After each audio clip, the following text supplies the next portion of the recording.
Yeah, just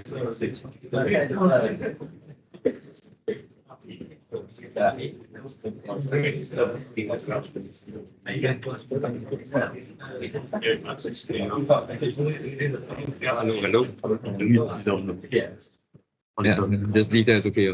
Because you want to give it a no, okay. Or later. What do you mean? As in, you want to give up the pizza now. No, after. Okay. I'll be quick. I'll be quick. In one say you have to be quick.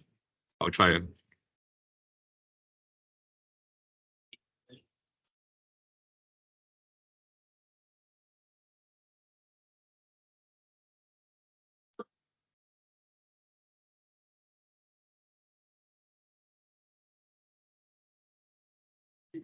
Yeah, there's some seats in the middle here and in the front.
All right, I think we can start now.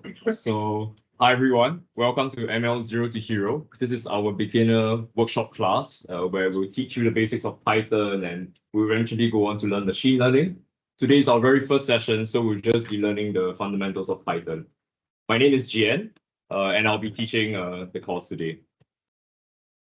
So before we start, try to key in this link.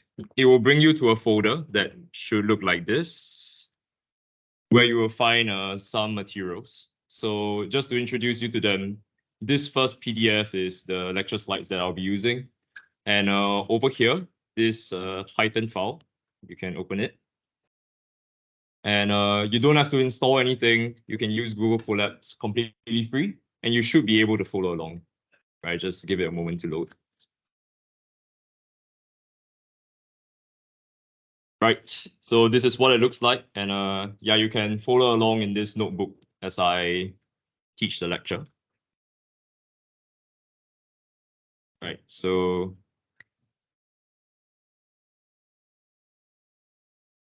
I'm gonna switch away from this slide now, but don't worry, the link is in WhatsApp as well. Yeah, and I'll flash it again later. So I want to talk a bit about the course before I start. So this is the full syllabus that we'll be covering. Today is session 1, so we'll be covering the basics of Python. But in the following weeks, we'll move on to talk about how to use scikit-learn machine learning models, as well as deep neural networks. And at the end of 4 sessions, we'll be creating an image classification model using convolutional neural networks. All right, so let's get right into it. These are the dates for when everything is going to happen. So today is the 16th. Next week, there won't be any session. Next week, there's a talk happening, so I won't be giving the lecture. Instead, we'll continue on the 30th, and then we'll finish on the 13th of November. There's still some seats in front. Come in front. Yeah, try to squeeze into the center if there's a space, yeah, so that they can sit.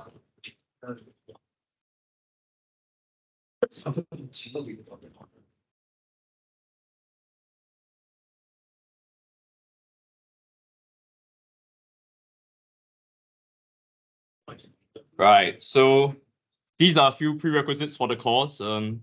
Honestly, you don't need any prior knowledge at all. You just need to know basic algebra. You're gonna need a laptop, because we're gonna be using Jupyter Notebook and Anaconda. But for today, don't worry if you haven't installed anything. As I mentioned just now, you can follow along in Google Colab. Okay, I'll repeat how to do that later because we have some new people. But right, so this is the content that we'll be covering for today. Who here is completely new to Python? Like you've never heard of Python before and you've never coded in your life? Anyone? All right, cool. So a few people.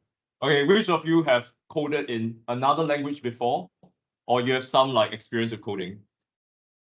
Okay, so a lot more. Okay, that's cool. So, if you have experience with coding, you can take this as sort of like a refresher. I think it's good to refresh before we actually dive into the machine learning. Okay, so for those who just came in, yeah, I'll flash the link again. Right. If you go to this link, you'll find some resources there. There's a PDF, which is the slides I'm using. And if you go to the .ipynb file extension, there is a Google Colab notebook that you can follow along in. Okay. All right. Right. Okay, so let's start. So what is Python? So for those who are completely new, I have an analogy. So imagine there's this guy and he wants to build a house. So he has a hammer, and the hammer is basically a tool with which he uses to build a house. In the same way, Python is just a tool that we use to build cool things like neural networks. So don't be too daunted by like all the words and the code and everything. Python is just a tool that we use to accomplish like what we want. It's a way for us to interact with our computer and give it instructions. So why do we use Python?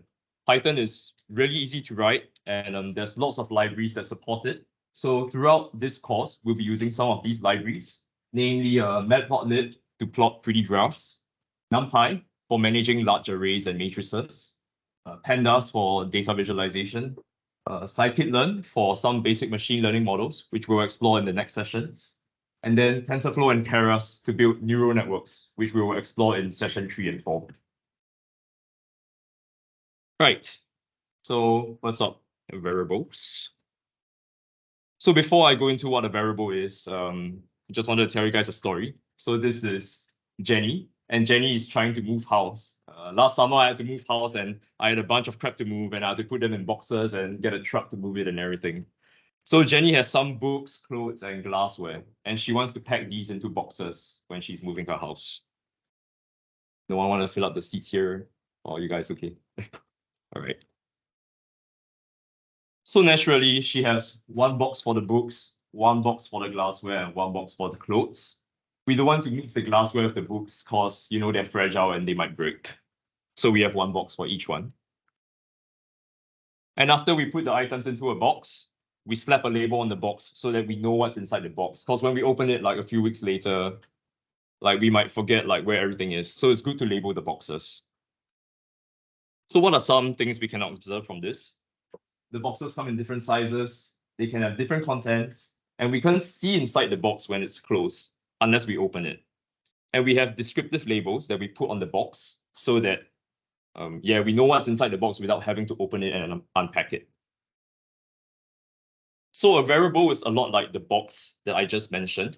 There are many different kinds of variables, and they come in many different sizes, meaning that they take up different amounts of memory. Variables can contain a value. Yeah, I'll explain a bit more what that is later. We cannot see what is inside a variable unless we print it, and variables should have descriptive names or labels. Okay, don't worry if this sounds a bit abstract at first. We'll get into some examples. So looking at this code here, what we're doing in the first line is we're declaring a variable. So the name of this variable is number of cars, and we use the equal sign, which is an assignment operator, to assign the value 3 to the variable. Okay, let me just go next. In the second line there, where we say print, we are actually printing the number of cars. So when we look at the console output, we see that 3 appears because we have assigned the value 3 to the variable number of cars. So in our box example, it's a bit like having a box, we put the number 3 in, and then we close the box, and we put a label on it. This label is called number of cars. Note that we can change the name of the label. Any name is fine. We could have called it like number of books or number of people or number of pizzas. Like the name is free for us to choose, and we just assign a value to it. Okay, so I'm gonna switch over to the notebook now.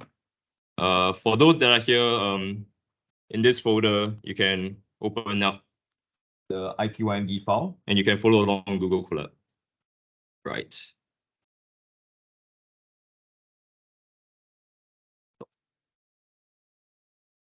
Right.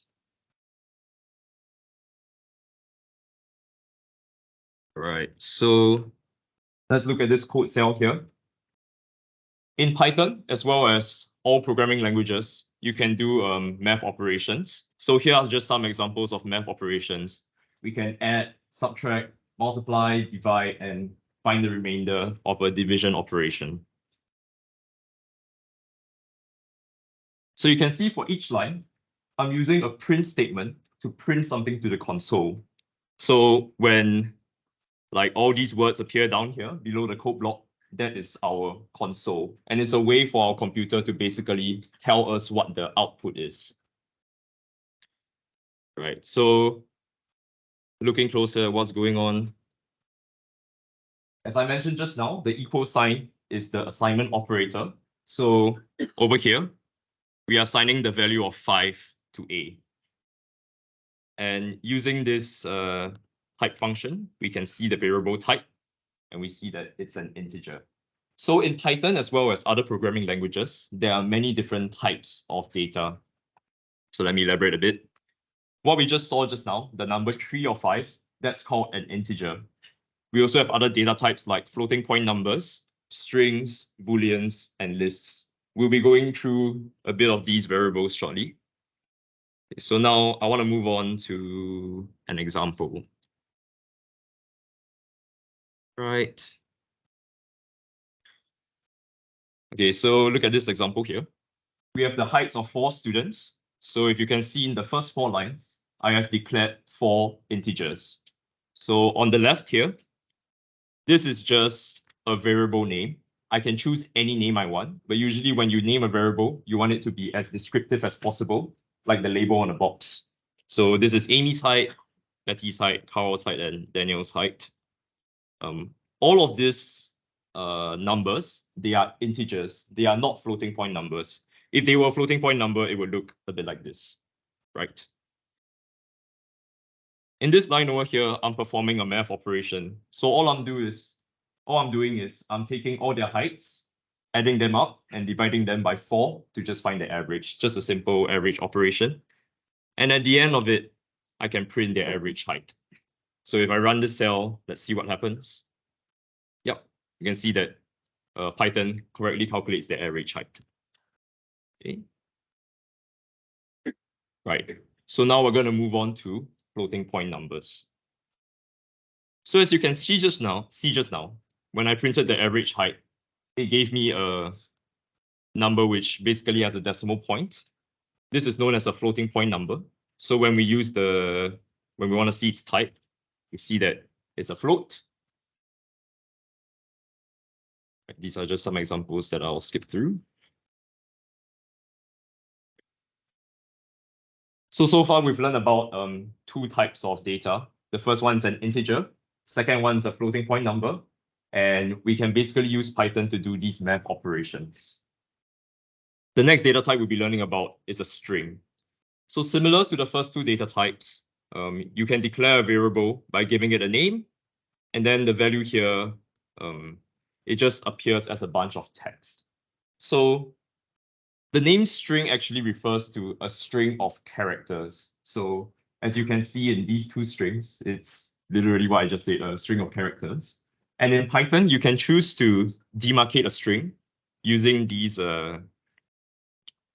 single, I don't even know what to call this.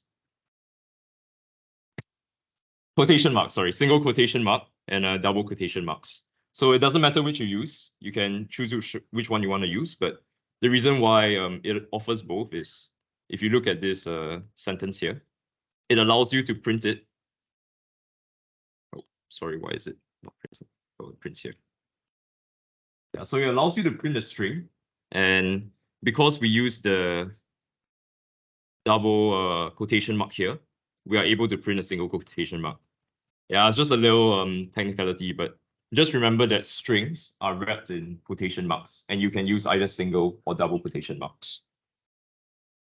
Right. So similar to the numbers that we mentioned just now, we can also do operations involving strings. So just to recap what this syntax is doing, over here, first name, that's my variable name. Note that I can choose any variable name I want. I just chose a descriptive one, so I'm calling this first name. So my variable first name, it has a value, which is a string, and that string is Jennifer. And you can see I'm telling Python that it's a string by enclosing it in the double quotation marks. Similarly here, I have another string, and I can concatenate these two strings together, meaning I can join them together using the plus operator.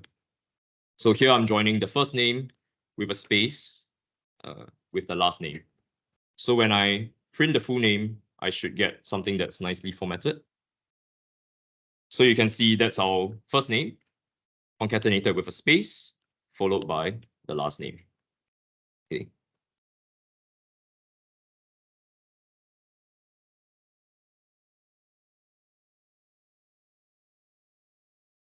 So in this example here, what I'm showing is you can actually use the print function to print a combination of strings as well as numbers.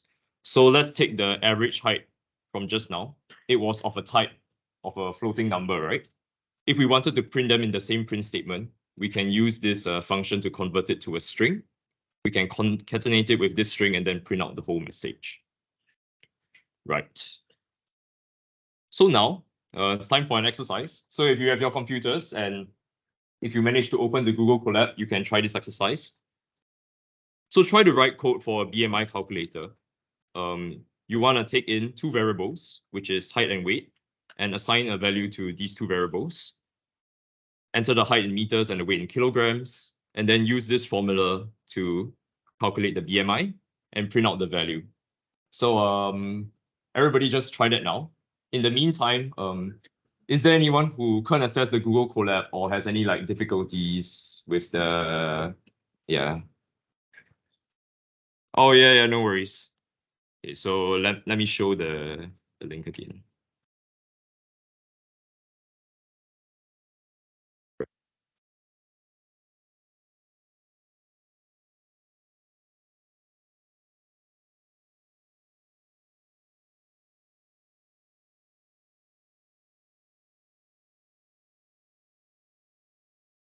Okay, all good.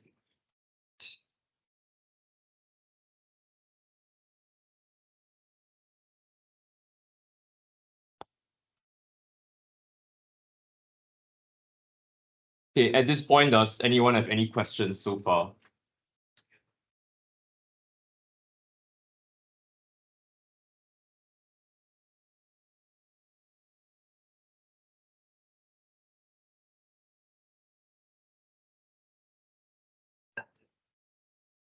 Okay, right. I'm gonna move a bit quickly because we have a lot to cover today. So I'm just gonna show you the answer right now. We can go through it together. So the first thing I want to do is I want to declare two variables, height and weight. So here's how I do it. So for myself, my height is 1.68 meters. So you can see here, height is my variable name, and 1.68 is the value that I've assigned to it. So this value, whenever you put a value, you want to think about what type it is. So the type here is a floating point number because there's a decimal point. Yeah, I'll do the same thing with weight.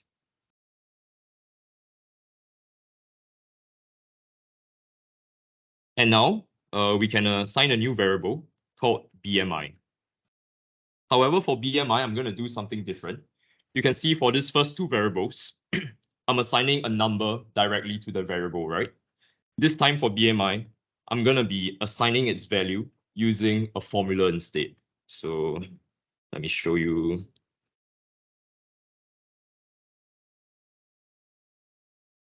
Right. So you can see from this example, whenever you declare a variable, you don't have to assign a value to it using like a number or like a string. You can assign a value to it using like a function or a statement as well. Yeah, in the example of BMI here. And now I can proceed to print it. and see if it gives me the correct answer. Yep, that looks about right. So my BMI is 24.1. Right. Any questions about this example? Everybody comfortable with what I just typed out? Okay. Right, so to summarize, in this section, we went through what integers and floats are, as well as some mathematical operations that we can perform on them. We learned how to give variables interesting names and how to format their names properly. We learned about what strings are and how to concatenate them. And we also learned about the print method. Okay. So now we'll be moving on to learn about lists.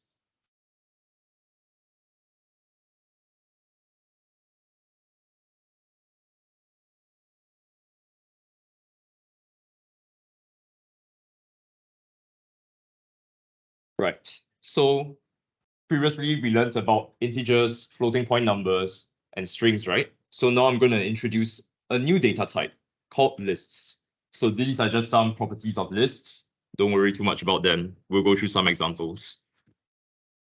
Right. So over here, I have a list in Python code, and this is what it looks like. In terms of the syntax, some things to take note of are the square brackets. So whenever you enclose items in a square bracket, Python knows that, okay, this is a list. These are the individual elements of the list. So we have heaven, ministry, metric, and cocoa. And you can see that each element of the list is separated using a comma. And if you look closely at this list, it's containing strings. Yeah, so in Python, actually, you can mix data types. So we can have like strings, integers, and floating point numbers all together in the same list. But in this example, I'm just choosing to put strings inside.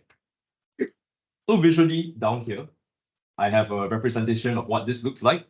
So you can see I have 4 blocks here. They are all side by side, and they are in order. Most importantly, for each element in the list, there's a corresponding index. So for the element in front here, the index is 0. Note that we start counting from 0 and not 1. So the front of the list, the index is 0, and then we go up all the way to 3. So there are 4 elements in this list, but the index goes from 0 up to 3. Okay. Right, so let's see some operations that we can do using lists. So when I have a list, it's natural that I might want to access an individual element of the list. So how we do that is we put the name of the list, which is nightclubs. We open a square bracket and we put the index inside that square bracket. So you can see from here, when I try to print nightclubs square bracket 0, I'm actually looking at this front of the list. And it will print out heaven, basically. Here's another example where I declare a list. So just to reiterate, capitals is my variable name. I can choose any name I want, but in this case, I chose capitals. And inside the list, I have 5 elements. So again, this list contains a bunch of strings. We can see that the list is read in square brackets and all the elements are separated using commas. So visually, this is what my list looks like. As I said just now, I have 5 elements. And for the index, it goes from 0, 1, 2, 3, and then 4. Right. So now let's look at more advanced operations that we can do with our list. So let's just say we want to change or modify an element in the list. Okay. In this case, in this example, I want to change the 0th element from London to Berlin.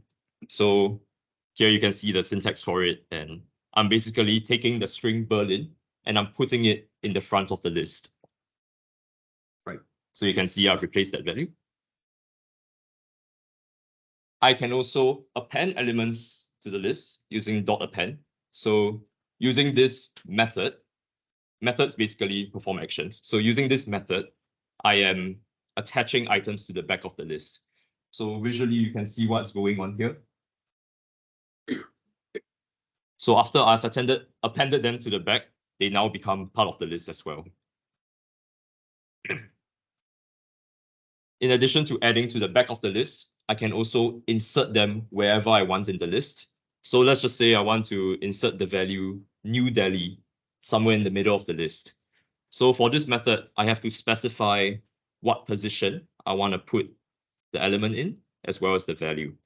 So here, I'm trying to insert it at position 3.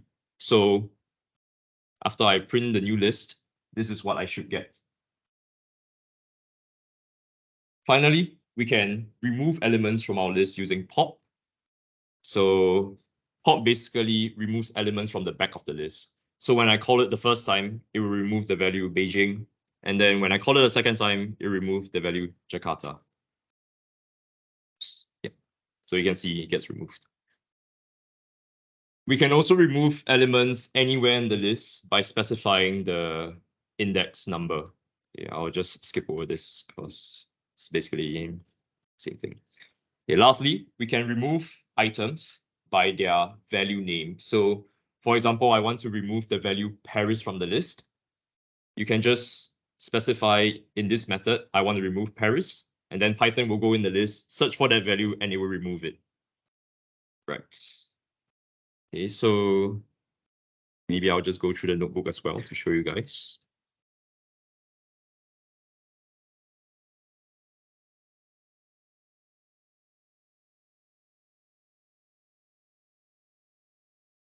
Right, so let's just look at this syntax over here. So as I mentioned just now, we can use the square brackets with the index inside to access a particular element of a list. So in this case over here, we have accessed the very front of the list, which is heaven. I can show you that, right? See, heaven is the first name on that list. There's also some useful notation we can use to access items from the back of the list. So what happens if we input a negative number? Python is pretty smart. When you input a negative number, it actually goes from the back of the list. So if we look at our list here, the final element is Coco, right? So when we input the index -1, Python looks at the back of the list and it accesses that element. Right. So if I just show this slide. So just take a look at this list right here. It has indexes from 0 up to 3, right? What if I try to access an index that is not within this range? What if I try to access the element that's at the 5th position or the 6th position? So let's see what happens when I try to do that. So over here, I'm trying to access an element that's outside the range of the list. And when I do that, it basically should throw an error. It's a bit slow. Right, so this is what an error statement looks like. And if you just read the bottom here, it says list index out of range. So to solve the problem, just change it to a number that's within the range and it should be fine. Right. So we've been through all of this already. Okay, great. So here we have another exercise. So take a couple of minutes, introduce yourself to the people on your left and right. Once you have 3 names, use the append method to add these names to the guest list, which is this list over here. After you have done so, insert the name Elon Musk at the front of the guest list using the insert method. And then after that, you realize that Elon can make it to the club, and then you have to remove his name from the guest list using pop. And lastly, when you and your friends arrive at the club and you enter the club, you guys will remove your names from the guest list one by one. So use the pop function to remove the names. Right, so yeah, just introduce yourself to like the people to your left and right and try to finish the first task over here. Yeah. Yeah, I'll be asking something.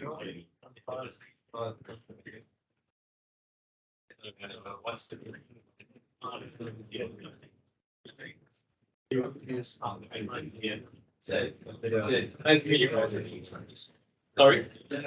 That's fine. Yeah,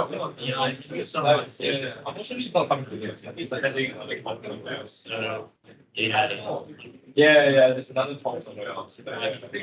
You might try by probably the first lecture. Sorry. Every guy's like All right, so this is like basic. Oh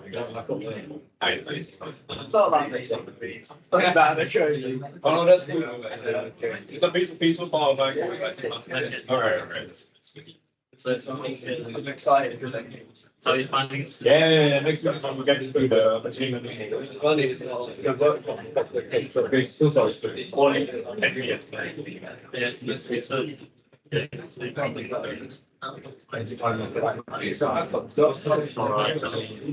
It's just like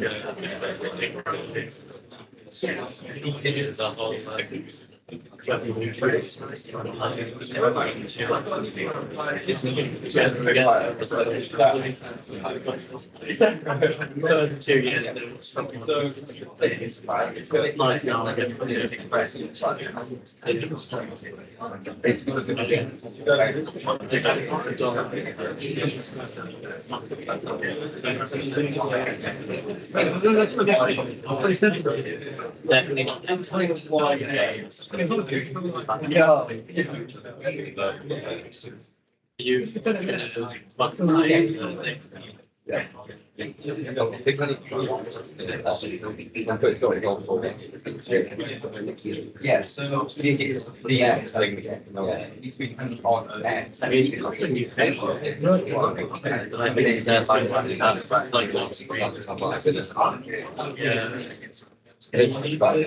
that you need to find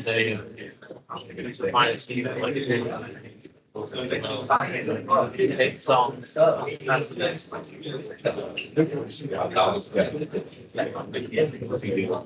Oh, you're good. Okay, so before you do also so have fun.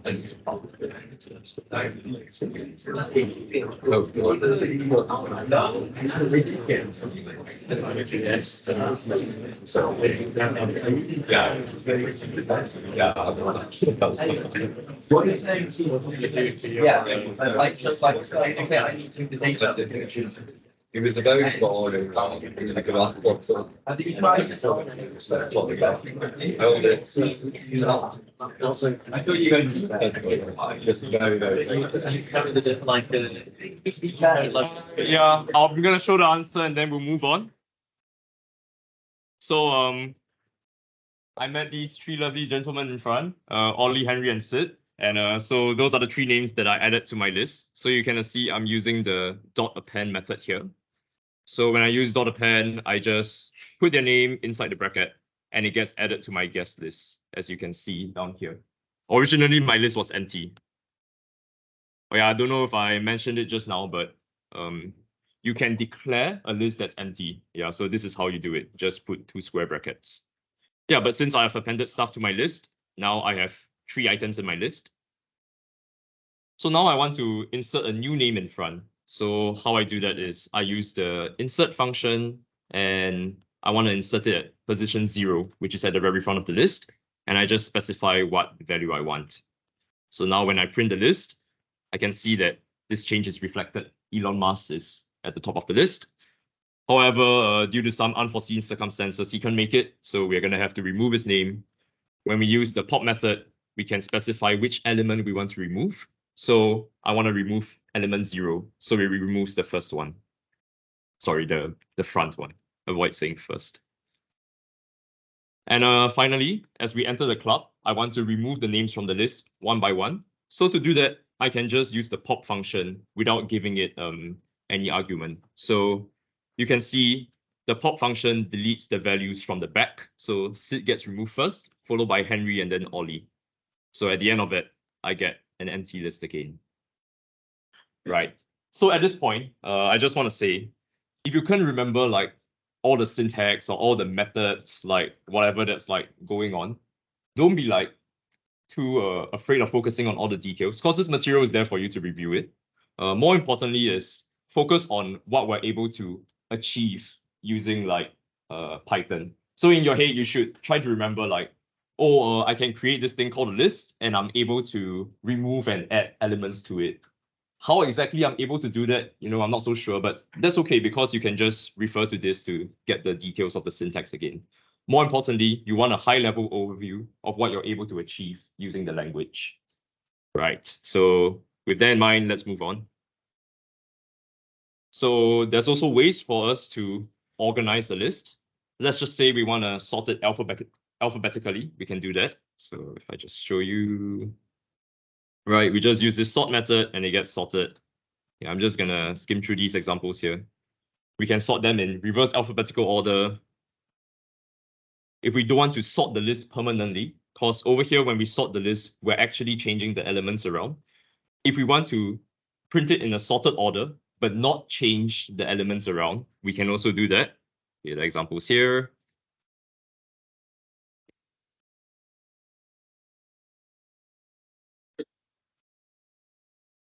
I don't know if I mentioned this just now, but if you want to find the length of a list or a length of a string, you can use the len function like this. All right, great. Does anyone have any questions? If not, I'll move on to the next section. Okay, cool. Right. So now we'll move on to talk about loops. Right. So imagine you're a runner and you're running around a track. You know, you go around for like maybe 4 or 8 or 12 rounds, and you have a coach. So every time you go around the track once, the coach will increment his counter. And at the same time, he will also take some action. For example, he will record your lap time for that lap. So a loop in Python is really similar. We basically are sort of like going around a track, and every time we go around, some action is performed inside the loop. Right, so this is what a for loop looks like in Python. So you can see the syntax looks like this. For, yeah, that's why it's called a for loop. So let me just explain a bit what's going on. At the very first line here, we have a list of numbers. So here we're declaring a list, as you can see from the square brackets. And inside this list, we have 6 elements. 1, 5, 69, 33, 10, and 8. Okay, so these elements, you want to think about the data type again. These elements are integers. So it's a bit different from the strings we had just now, but this is still a list, just a list of numbers. So over here, we can declare a for loop. We say for something in the list. So this name over here, num, I can choose any name I want. I could choose it to be like X, or I could choose it to be like, yeah, it can be any name basically, but you just want to choose a name that's descriptive. So I just chose for num in numbers, print num. Okay, so I'm just going to run through, just take a look at the visual representation here and take a look what happens on the output, right? So in the very first cycle of the loop, we print the first number, which is 1. After that, this num variable, it moves down 1 step. So at the very start, it was at position 0, at index 0. But after we go through 1 iteration of the loop, it moves to index 1, and it prints whatever element is at that index. So you can see at the output, we printed 5. So then it goes again, basically goes through the loop until it reaches the end of the list. So this num variable, actually it's pretty smart. At every iteration, it checks whether it's at the end of the list. When it reaches the end, it does a check and it realizes, oh, I'm at the end of the list, so now I don't have to print anything else. Yep, so this is all we've printed, and then the program will exit because it's done. Okay. So just some syntax stuff to take care of. Note that when we do a for loop, when we declare a for loop, we have a semicolon over here at the end of the statement. And for the repetitive actions that we want to execute, we have to place them inside the for loop. How we do that is we basically indent them using a tab. A tab or 4 spaces, but usually we just use a tab because it's easier. Right, so now let's look at doing more work within a for loop. Okay, so if I can bring your attention to the code block up here. Over here, again, I'm declaring a list. This is a list of strings, as we can see from the quotation marks. And this is my for loop here. So once again, I can choose whatever variable name I want for this. I mean, this list name, it's the name of the list, so I kind of have to use it because I want to iterate through the list. But for this variable name, x, I can choose whatever name I want. Okay. So what is this for loop supposed to do? Let's figure out, yeah? So you can see in this orange box, I have my for loop, and the repetitive action that I want to execute is indented with 4 spaces or a tab, right? So you can imagine I'm going to print this statement. I used to date X name, but I'm over her now again and again, right? So let's see. I can draw your attention to the bottom. You can see that the variable there, it's starting at the very start of the list. And as we cycle through the list, this variable is actually checking for whether it's at the end of the list. If it's not at the end, it will continue. So as you can see, it continues. And every time we are printing the message, right? Look at what elements in the list, print the message. Look at what elements in the list, and then print the message. Okay. So now that we're at the end of the list, something interesting happens. So as I mentioned just now, Python is pretty smart. It knows like, okay, this is the end of the list, so I have to exit the loop. So once it hits the end of the list, the program exits the loop and it prints this final statement. Okay. Just note the indentation. So this print statement at the bottom here is outside the for loop because we did not indent it, right? You can see like over here it's indented by 4 spaces, but this one is not. So this statement will only print once because it's not inside the for loop. Right, I just want to look at some examples right now. So yep, this is what we went through just now. Right. Yeah, so these are just some pretty simple examples where we're just iterating through a list and printing the elements as we go along. Right. So I'm just gonna skip to the one that I was talking about just now. Right. So you can see here, draw your attention to the output. You can see that the loop keeps printing the statement again and again as we iterate through the list. But at the very end, the final statement is only printed once because it is not inside the for loop. Note that it's also printed at the very end when we've iterated through the list, right? So we have to go through the list before we print that final statement. Okay, so some common pitfalls are forgetting to indent a single line, forgetting to indent additional lines, indenting unnecessarily indenting after a for loop, and forgetting the colon. Okay, so let's look at what errors this will cause. So in this example, let's say we forget to indent a single line. So if you look here, I have a for loop, right? For x in x's, and I have a semicolon here, so I'm ready to execute a for loop. Right? But when I run it, it gives me an indentation error. So if I just tap, I can fix that. So now it works fine. Just put it back. Right, next one, forgetting to indent additional lines. So let's just run this and see what happens.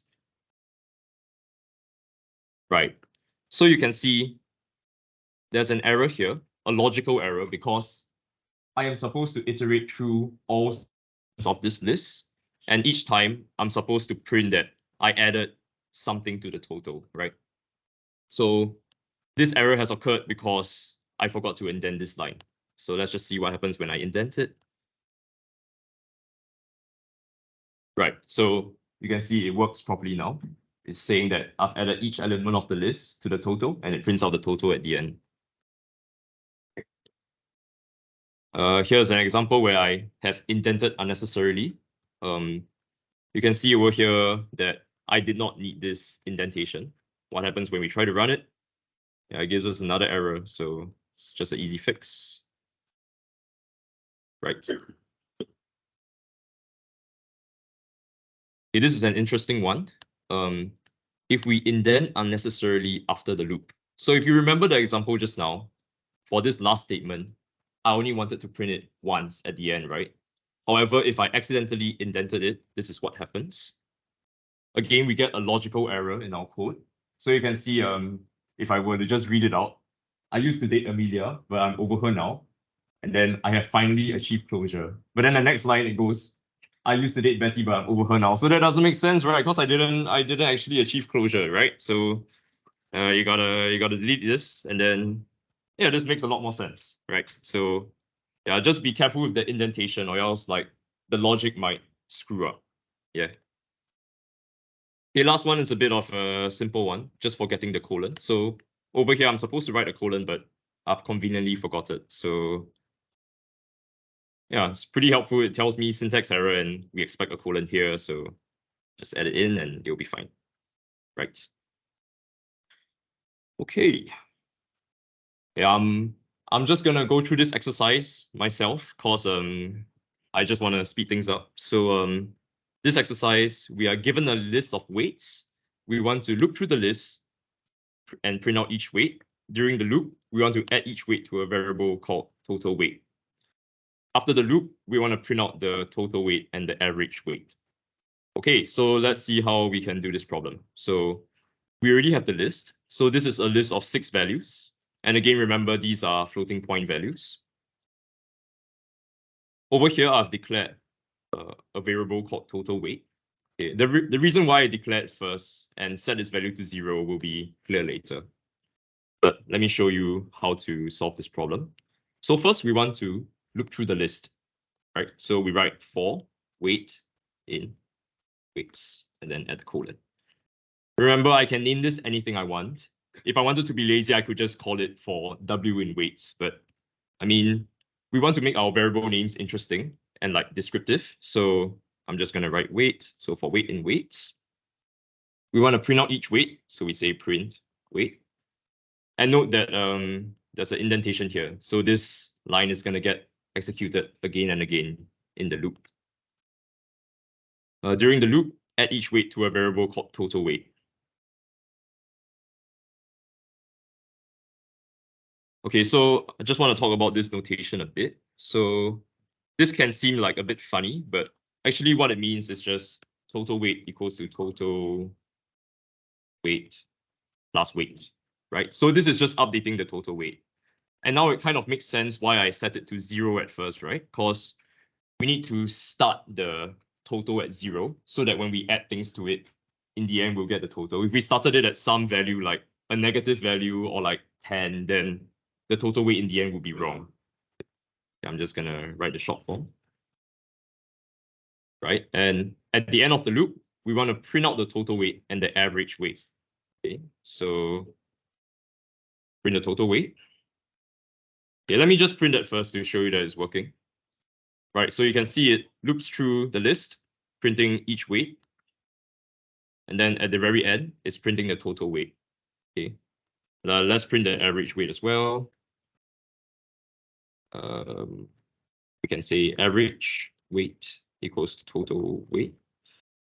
And we just divide by the length of the list. So I use the length function. It's right.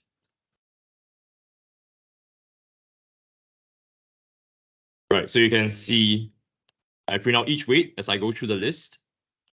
At the very end, when I exit the loop, I print the total weight and then I print the average weight. Okay. Right. Okay, now we'll move on to making numerical lists. I don't think I have this in the slides, but right. Okay, I'm just gonna go through it quickly. So this is some syntax we can use to generate a list of numbers. So if I say for value in range 1, 5. Okay, so let's break down what's happening here. Value is just a variable name. I can choose it to be anything. And then this range function basically gives me a set of numbers. So for this range function, I am getting the numbers in the range of 1 to 5. So that would be 1, 2, 3, and 4. Note that it excludes the upper bound, which is 5. Okay. So here another example. Instead of passing the range function 2 arguments, I can just pass it 1 argument for value in range 10. Okay, so let's see what we get. So we get numbers ranging from 0 to 9. Okay. So I'm just gonna skip past these. Basically, in these examples, I'm showing how you can use range to generate these numbers and then store them in a list like directly, which is pretty convenient. But yeah, don't worry about it too much. Right. So this is a bit more important. I want to talk about slicing and copying lists. So just go back here.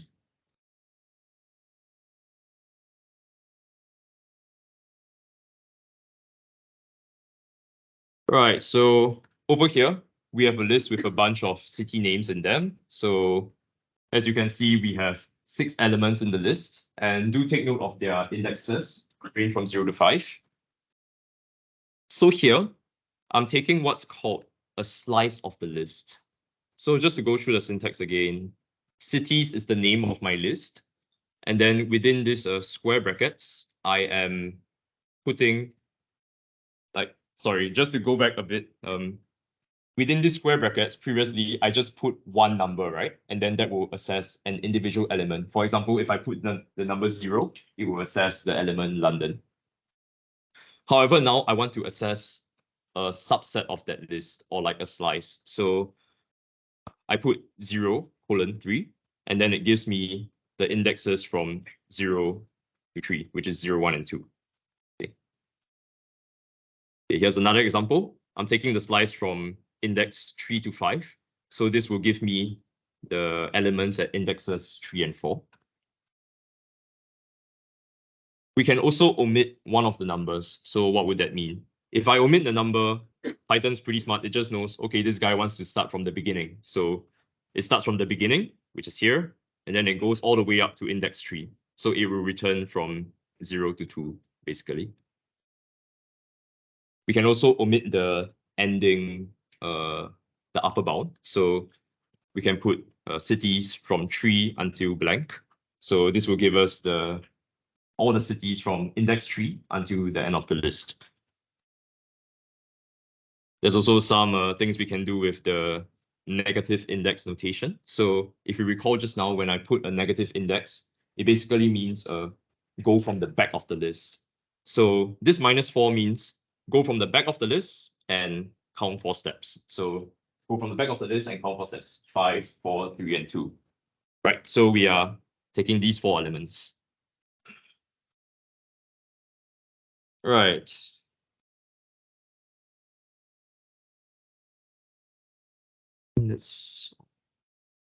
Sorry, let me just run through this.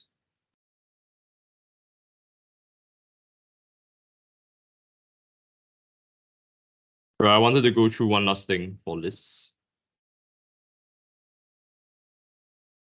Right, so if you take a look over here, right? So looking at this example, I am showing you guys how to make a copy of a list. So at first I have this original list, which is my societies. So these are the societies I'm in. As you can see, data science, football, and abacus, say whatever. So if I want to create a copy of that list, this is the notation that I would use. So let's just say my friend wants to join the same societies that I'm joining. So he just copies my list. Note that we've omitted both index numbers here, and we just have a colon. This means that I'm copying the whole list. Okay. So when I print, this is what I get. As you can see, basically the same values because I've made a copy of the list. The important thing to remember is that these are 2 unique lists. So if I were to add another society to my list, it won't show up on my friend's list. It will only show up on my list. Okay, so you can see over here, my societies, there's a new society here, and my friend's list is unique from mine. Okay. So just to show an example that does not work, if we were to simply try to copy over the original list using the assignment operator, yeah, it would give us like the same list, but it's not a unique copy of that list. Both of the variable names are pointing towards the same list. So when I make any modifications to that list, it basically gets reflected in both of the variables. So you can see here, when I tried to add unique society names to each of the lists, they both appear in both lists, which is not what I wanted. So if you want to make a unique copy, use this syntax, right? Okay, I'm gonna skip past this and come here.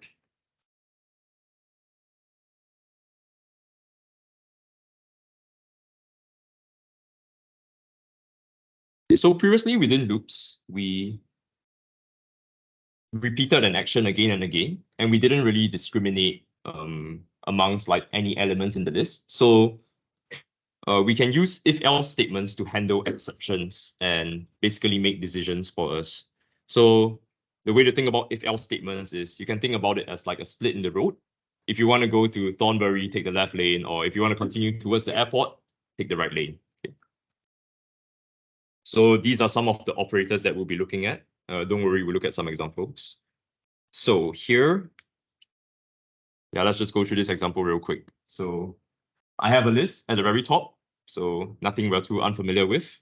And I have a for loop here. So I'm basically iterating through each element in the list. However, I want to do some checks in the list. So let's just say I'm a bit of a lunatic and I don't want to date anyone whose name starts with the letter B. So over here, you can see I am checking each string. So go is a string because we're iterating through each string in the list. So go is a string, and I'm assessing the very first letter. That's all it is. Yeah. So I'm assessing the first letter, and I'm checking if it's equal to B, right? So if it's not B, then I'll say, yeah, I'll date this go. But if the girl's name starts with B, then I'll print this girl just isn't my type. Okay, so let's look at how that works. So again, the for loop starts at the very front of the list. So looking at the first name, it's Amy, which starts with an A, right? So that's okay. So the program would enter this basically this conditional block, and it would print out this statement. So for if-else statements, once it executes one of the blocks, it will skip past the other one. So you can see once it prints out I will date Amy, it skips past the else statement and it loops back to the top of the for loop again. So now we look at the next element in the list, and this time the name starts with a B. So we enter the other part of the conditional, which is the else block, and then it will print this statement instead. So we just go through the list. The program is pretty smart. It decides which branch it wants to take, and it prints out the correct one every time. Right, if I can just show you that in the notebook as well.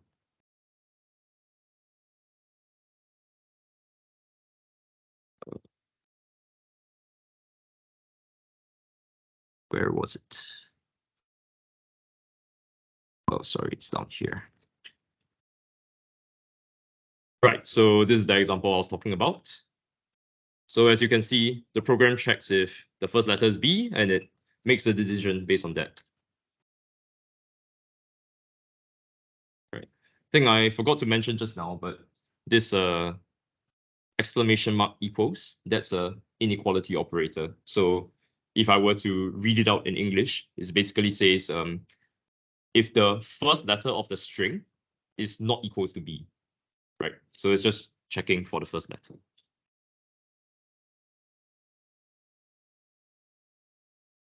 Right. Okay, we'll move on to talk about dictionaries now. Right, so in Python, we have this thing called dictionaries. In other languages, you may be familiar with like hash maps or like hash functions. A dictionary is basically Python's version of a hash map. So for those of you who don't know what a hash map is, don't worry, I'll explain everything. So in a dictionary in Python, we have these things called key value pairs. So imagine like now I have a real dictionary, like a book, and I'm trying to look up definitions.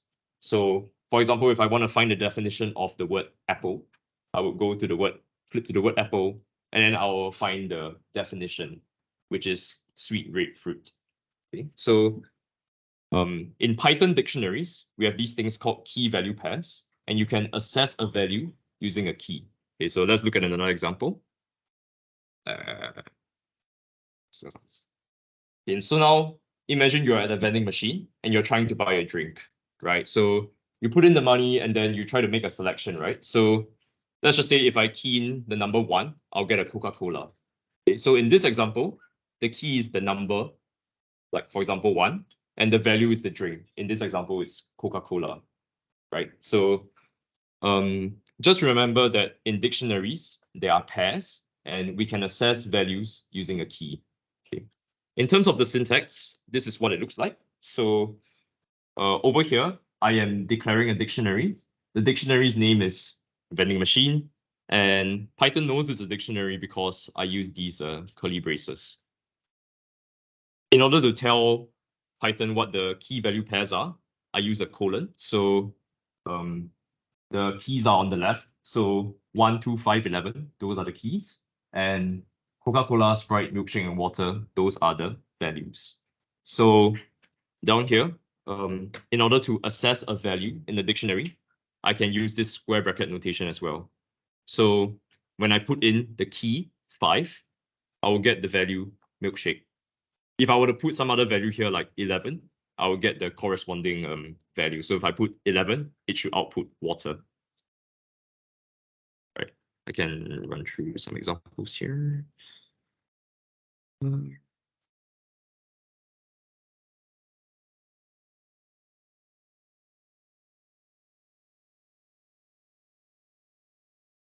Okay, right. Here's the example.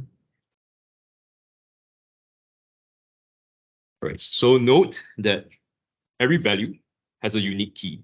There are no duplicate keys in dictionaries. However, 2 unique keys may share the same value. For example, yeah, if I have a vending machine and then it has a lot of like slots for Coca-Cola bottles, maybe the numbers 1, 2, 3, 4 all point towards Coca-Cola, right? So they all like share an identical value, but it's all the keys are unique, right? So I'll just quickly run through this. Of course, similar to this, we have ways to add and remove things from dictionaries. I'm not going to go into the technicalities because it's not too important, but just know that there's a way to remove and add things to dictionaries. Yeah. So skip through all this.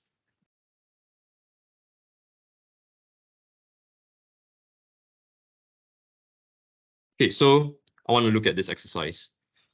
So one interesting application of dictionaries is basically to help you keep track of information. So in this example, I've taken a short excerpt from a Donald Trump speech. So this is a speech here. I'll just print it for you. Right. I remember when I first came down about a year and a half ago, blah, blah, blah. Okay, so quite a lot of words. So in order to put it into a form that we can represent in Python, we want to do this operation called tokenization. All it is we want to get the individual words, right, or tokens. So I want to basically get rid of all this white space. I want to get rid of all the full stops. I want to get rid of, like, for example, this dash here, that's not a word. I just want to get a list of words, right? So there's a proper way to do this in Python, but I didn't include that here. Instead, I just processed it and I gave it to you guys here. So this is the list of all the tokens. And basically what we're going to do is we're going to iterate through all the tokens in this list, and we're going to keep a running count. So for example, like he likes to say wall a lot, right? So we want to count how many times he says the word wall. Okay, so how can we do that? We can do that using a dictionary. So in this case, the key would be the string itself, so the token. So all these are our keys. So I remember when I first came down. All of these are our keys to our dictionary. And then the value that the key will access is basically the count of that word. So you can see like the word I has already appeared twice, right? So when we assess that value in the dictionary, when we see that it has appeared a second time, we want to basically increase the count, like count it again, you know. Right, so this is the implementation. What's up? Right, so using a dictionary, it allows us to keep count of all the tokens that are in the list, right? And let's just say I want to print the top 10 tokens. So you can see the top 10 tokens are have, and I, and so on. So although this is just a little example for me to illustrate dictionaries, actually, in the world of natural language processing, this is like quite an important step in the process to tokenize like a large chunk of text and basically count like the words to try and determine what's inside the text. Yeah, so yeah, just a little example.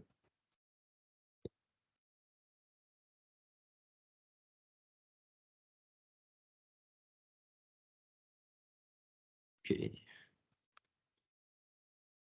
At this point, are there any questions about anything I've said so far? Okay, don't worry, we'll have a session at the end where you can ask questions as well. Okay, so now we're going to look at a new concept called functions. Okay, so just to quickly recap what we've gone through so far, we've gone through what variables are. So variables are basically a way that you can store simple values like numbers, floating point numbers, or strings. These are all variables. We've looked at list, which is another data type. List basically allows you to store multiple values, and lists are indexed so that you can access individual elements as well as do operations like sort, add, and remove them. We've also looked at loops. So loops are a useful way to traverse a list and basically do some sort of repetitive action. Right. So speaking of repetitive actions, in programming, a lot of the work done is, sorry, not a lot of the work done. Whenever we write code, we want the code to be effective and efficient. So we want to avoid instances where we're like copy pasting code that basically does the same thing. Like for example, if I want to do a math operation, like I want to add two numbers, okay, like A and B, I don't want to copy paste A plus B 10 times if I want to do that operation 10 times. What I can do instead is maybe I can write a loop that like does that, or I can write a function. So what is a function? So a function is basically something that carries out an operation, like an action. So you can imagine like a blender. A blender is sort of like a function. It takes in an input, which in this example is an apple, and it gives you an output, which in this example is apple juice. So I put the apple to the blender. The blender is a function, so it blends up the apple, and at the end I get juice. So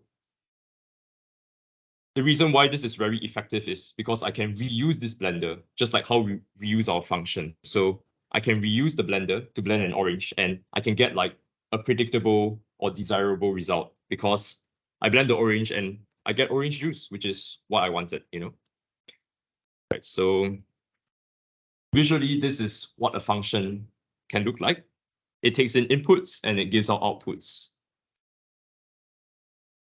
Right, so here's a code example. A bit of new syntax here. So in this first line, we're basically declaring the function. So we start with the keyword define, or def for short. Sum_3 here is just a variable name. So sorry, a function name. So I can choose any name I want. It could have been John, or it could have been math1, or it could have been anything. Okay, so I just chose this arbitrary name. I called it sum3 because we're trying to sum 3 numbers. And these are 3 letters here, A, B, and C. Those are parameters. Okay, so let me just write. So you can see A, B, and C are parameters here, and they're basically placeholders for arguments. Okay, so what's all this? Okay, so let me just explain. So when we call the function in this line over here, we put the function name, which is sum3, and then we give it some arguments. So as you can see here, I'm giving it 3 arguments, which correspond to the 3 parameters over here. So the 3 arguments are like the 3 values in the circles you see up there, and they slot nicely into the 3 funnels you see there. So these are the inputs to the function. And usually the function does some action and it gives you an output. So in order to get an output from a function, we use this return statement. So here I'm returning the value of A plus B plus C, just a simple sum.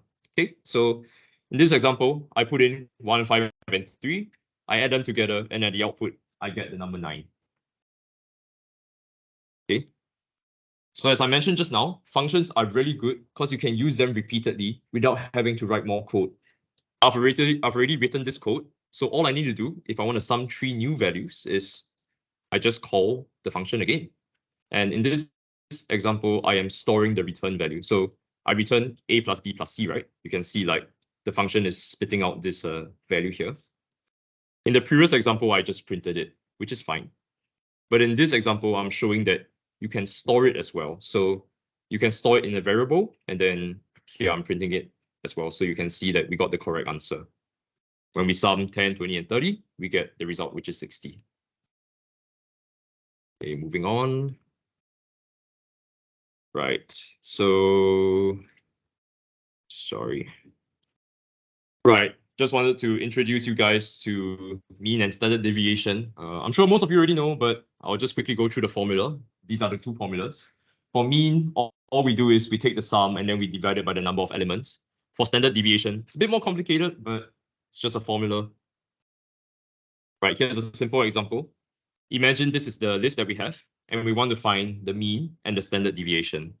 So over here, the mean, we just take the sum, 1 plus 2 plus 3, and divide by the number of elements, which is 3. And in the end, we get the number 2. Sorry. For standard deviation, we just follow this formula. Mu over here is the mean that we calculated just now. Xi is the individual elements, and n is the number of elements. So you can see I'm applying the formula here. Basically subtract them, square the difference, divide by 3 and take the square root.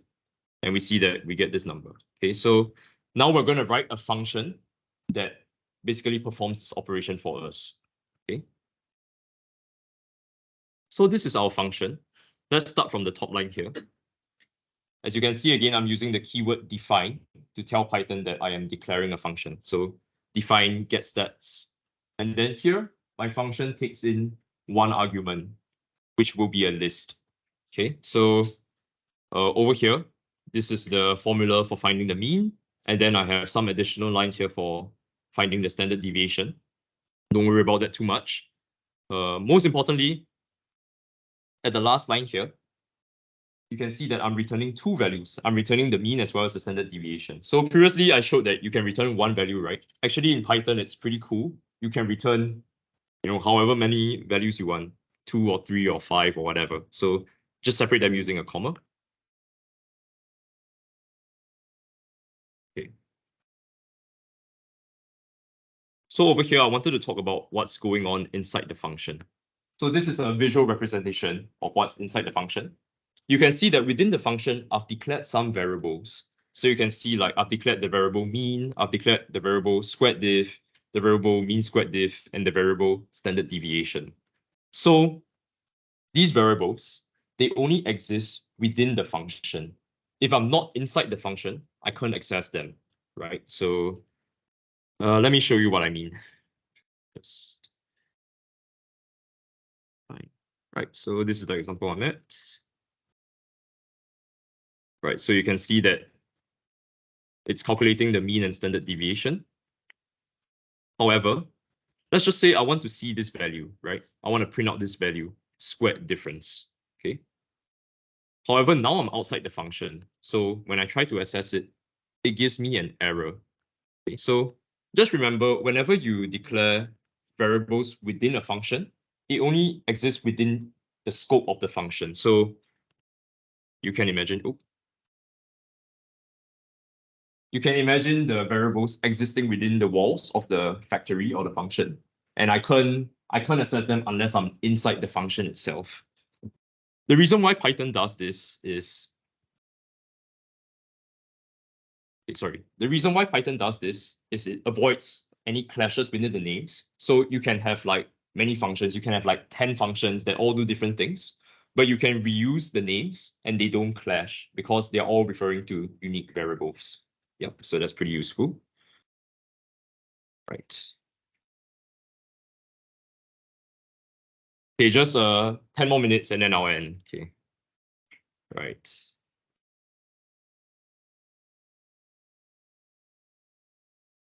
Right, so now let's say I want to add.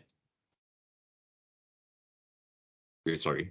So let's just say now I want to be a bit more flexible.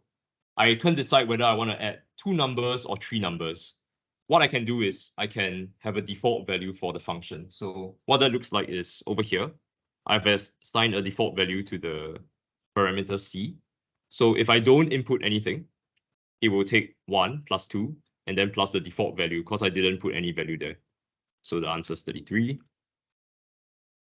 Okay, even more powerful, I don't even have to specify how many numbers I am summing. So using this notation, using an asterisk here, I can basically tell Python, I want to take the sum, but I don't know how many numbers I'm summing up. It could be 3, or it could be 5, or it could be 100, right? So here I'm saying define sum all, and I'm taking an arbitrary number of positional arguments. And at the end of it, I just want to return the sum over here. So you can read the description down here as well. This syntax allows a function to accept any number of positional arguments, and they are collected into a tuple. A tuple is like a list, just that you can modify the elements. Okay. Something else we can do is we can also have an arbitrary number of keyword arguments. Okay. Before I get to that, maybe I should show you an example first. So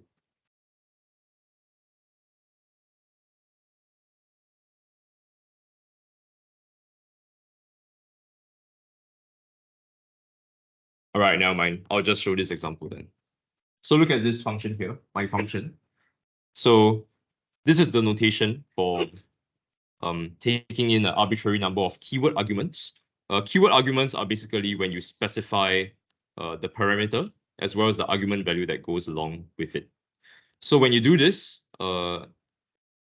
these argument and parameters become key value pairs that are stored in this dictionary. So if I were to print this out, you can see that when I try to print it, it's a dictionary here. And I can also access the keys and values in the dictionary using a for loop. Right, hold on. Okay, so this is the last example we'll go through. In Python, as well as other programming languages, it is possible to import modules. What does this mean? So let's just say someone else has written a Python file and I want to use their work. What I can do is I can import functions from their file. Okay, so what does this look like? Okay, so let's just say I have written this code in another file somewhere else. If you look in your folder, it's over here, my stats.py. Can I open it here? Oh, wow, sick. Right, so you can see this was inside the file. I have declared two functions. Don't have to worry too much about the functionality. It's basically the same as just now. But just remember what the function names are. We have get standard deviation and get mean. So we're going to try and import these functions into our Jupyter notebook here. Right, so first of all, I say import my stats. This name here is the name of the Python file. So if I show you the folder, right, it's mystats.py. So when I say import my stats, basically that gives me access to the functions within that file. So you can see over here, I say mystats.getMean, and then I pass it this list. So basically what's happening here is my stats is the module name. Module is just another way of saying Python file. So my stats is my module, and then I am basically using a function that's inside that module, right? And we're quite familiar with what it does. All it does is, I mean, what the function is doing. The function is just calculating the mean and the standard deviation. So it's the same as just now. Right, so there's a few ways to do the import. Just now I said you can import from the file itself. You can also say from module name, import function name. So from my stats, import getMean. So getMean is the name of my function, and then I can use the function directly. So let's see, right, calculates the mean. I can also import all the functions from a module if I so desire. We just say from my stats import asterisk, and now I can use all the functions that are within that module. Right. Okay, this is just some extra stuff. Okay, so this is the last thing. We can also import third-party modules, which are written by other people. So here we can import the square root function from the math module, which is written by some guy. So from math, import square root, and then we can find the square root of some numbers. So here I try to find the square root of 256, which give me 16. and find the square root of 2, which is this number. Right. So there's a little exercise here.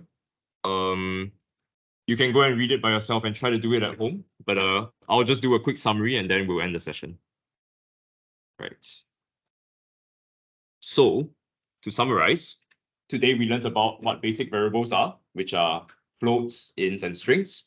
We also learned about lists as well as how to manipulate them. After that, we moved on to loops, how to use a loop to iterate through a list. And then we moved on to conditionals, if-else statements, which is basically how to check for like, true or false and execute a decision based on that. And then after that, we moved on to functions. Functions are basically action blocks that you can use to do actions again and again, right? Okay, so sorry, one last thing before I end, I just want to talk about what I'm talking about next session. Right, so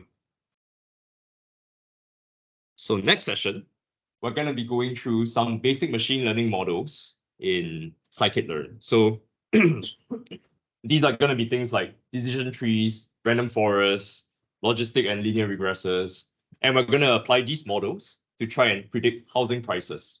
It sounds pretty cool, right? So yeah, next week we'll get into the nitty-gritty of how to do an end-to-end project, and I'll also explain a bit like the technicalities of like all the algorithms I just mentioned. Yeah. So yeah, in your free time, try to look over the material and make sure to download Anaconda and get Jupyter Notebook running. So there's a little link here that you can click and it will sort you out, right? We have pizza for everybody. So do stay behind and have a chat, have some pizza, and feel free to ask me any questions. Thanks.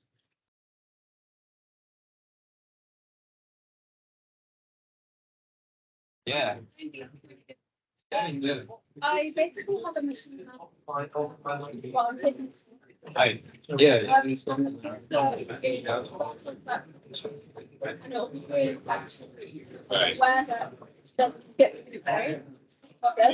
Yes, there's not next week, like we're inviting some guy down here to give it small. So yeah, I won't be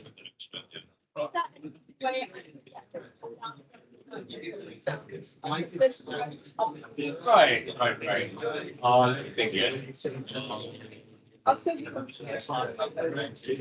Yeah, no, that's because no, I'm not done with I'm not done with the content. It's not a thing, but I should be done with it 1 week's time. As in, yeah. So as in, I'll continue releasing the materials. Yeah, as in when.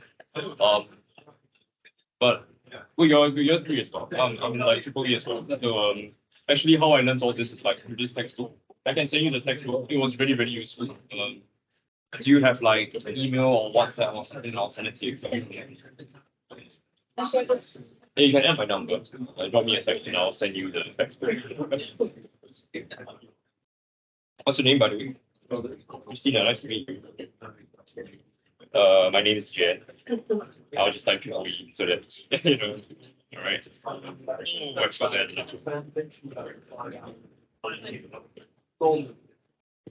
Yeah, honestly, it's good fun. I enjoy talking about all this.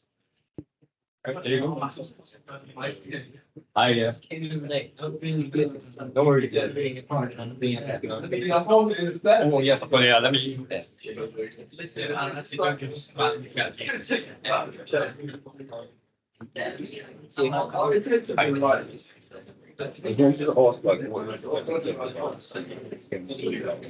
Right. So in second term, we'll be having another lecture series. The content is not confirmed yet, but it will be a continuation of this one.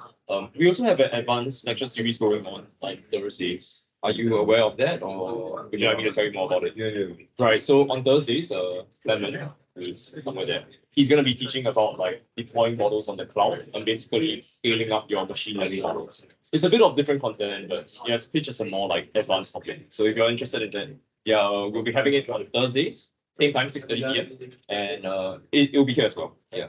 Radiation contract. So do you like to work on the project? You mean in the society or during the course? Yeah, so During the school time. yeah, so during the course for mine, hey, thanks. We'll work on it's pretty basic stuff. I'm assuming you have some experience. Yeah. So as in we cover like decision trees and random forests, and we do like price prediction, surface regression. And then we also do like image classification using CNNs. So that's the final project. Yeah. In terms of projects within the society, we have Kaggle sessions every Monday. Yeah, so that will start next week. Yeah. We also have That's for you and Sugar. yeah, can. We also have an advanced project. One and No, I have not. No, I have not. We also have sorry, I no, I forgot don't mean what's the you. I name. mean like maybe if you were. Oh, you mean the side. study? No. Is there any like grandma? I don't think we've won anything yet. Yeah. But maybe that's something we can work on, you know. Like, I mean, it's fairly nice, like. it's been around for maybe 4 or 5.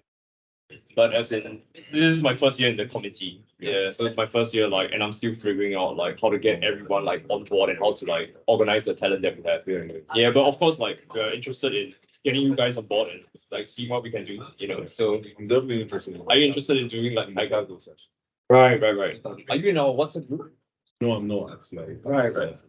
Maybe I'll just add your contact and then I'll add you in. What's your name, by the way? Oops, I'm Jian. Nice to meet you, man. Yeah. Are you postgrad or? No, second year. Yeah, Yeah. What about you? I'm third year in Triple E. Oh, second year back. Ah, nice. Right, so the other thing we're doing is we're actually collaborating with these companies and we're trying to build a solution for them, like an AI ML solution. So currently what's happening is we form a small team and we're looking for more people to join. We're looking to recruit around 8 members. So I'll text you again regarding that. Yeah. But No, I mean, I'm definitely not that advanced. no, I mean, it could be something you're interested in. Yeah. I'm definitely not that advanced, but I've done. Yeah. Right, sorry, how do I spell your name? Like, I'm quite familiar with pandas, like, not so much, like, kind of, Yeah, so yeah, come for next session. That's gonna be 2 Mondays from now. So we do Cyclist, and then in session 3 and 4 we do TensorFlow. yeah, all right. Yeah, and I'll add you to the group as well, so you can see what's going on. What we get added to Microsoft Teams? Oh yeah. So actually, the Teams channel. Oh, let me stop the recording.